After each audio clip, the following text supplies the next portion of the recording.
హైడ్రాను రాజకీయాలకు అతీతంగా చూడాల్సిన అవసరం ఉందని అన్నారు కాంగ్రెస్ నేత అద్దంకి దయాకర్. హైడ్రా కూల్చివేతలపై కొంతమంది చేస్తున్న ప్రకటనలను నమ్మవద్దని సూచించారు. పేద ప్రజలకు నష్టం చేయాల్సిన ఆలోచన ప్రభుత్వానికి లేనే లేదని స్పష్టం చేశారు అద్దంకి దయాకర్. విపక్ష నేతలు హైడ్రాపై ఇష్టానుసారంగా మాట్లాడుతున్నారని మండిపడ్డారు. ఆయన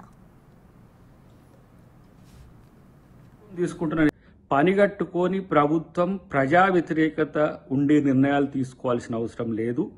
ప్రజాపాలన చేస్తున్నామనే ప్రజల్లో ఆదరణ పెరుగుతుందనే ఉద్దేశంతోనే రేవంత్ రెడ్డి గారిని లక్ష్యంగా చేసుకొని కాంగ్రెస్ ప్రభుత్వం తీసుకుంటున్న నిర్ణయాల్ని వ్యక్తిగతంగా రేవంత్ రెడ్డి గారికి ఆపాదించడం ఒక చర్చ అయితే, కేంద్ర ప్రభుత్వ చట్టాలను అనుసరించే చేస్తుంటే బీజేపీ కూడా రాజకీయాలు చేస్తున్నది.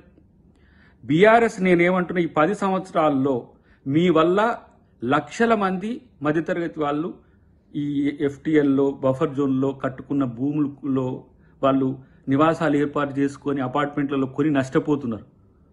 మీ వల్లనే 10 సంవత్సరాల్లో ఇలాంటి సమస్యలు వచ్చినాయి. అలాంటి వాళ్ళకు కూడా డబుల్ బెడ్రూమ్ ఇళ్లతో పాటు ఏది మీరు కట్టినాయి, మేము కూడా లక్షల ఇండ్లు కట్టించి ఇవ్వడానికి ఒక ప్రణాళిక తయారు చేస్తున్నాము. కాబట్టి ప్రజలు భయాందోళనకు గురి కావద్దు. ఎందుకంటే ప్రభుత్వం భరోసా ఇస్తున్నది. అది రేవంత్ రెడ్డి గారు కానీ కేబినెట్ కానీ మీకు భరోసా ఇస్తుంది. డెఫినెట్గా కాంగ్రెస్ పార్టీగా మేము కూడా అధికారులను వినియోగించేది ఏంటంటే, ఎలాంటి నోటీసులు లేకుండా, లేకపోతే పీడితుల దగ్గర ఎక్కడైతే దళితులు బడుగు బలహీన వర్గాలు ఉన్నారో వాళ్ళ దగ్గర కూల్చివేతల విషయంలో మీరు నిర్ణయం తొందరపడి తీసుకోకండి. ఇది ప్రభుత్వానికి కూడా కొంత ఇబ్బందికరమైన పరిస్థితి వస్తుంది. కాబట్టి దీంట్లో ప్రభుత్వానికి వ్యతిరేకంగా జరిగే దాంట్లో మీరు వాళ్ళకి సహకరించినట్టుగా ఉండకనేదే నా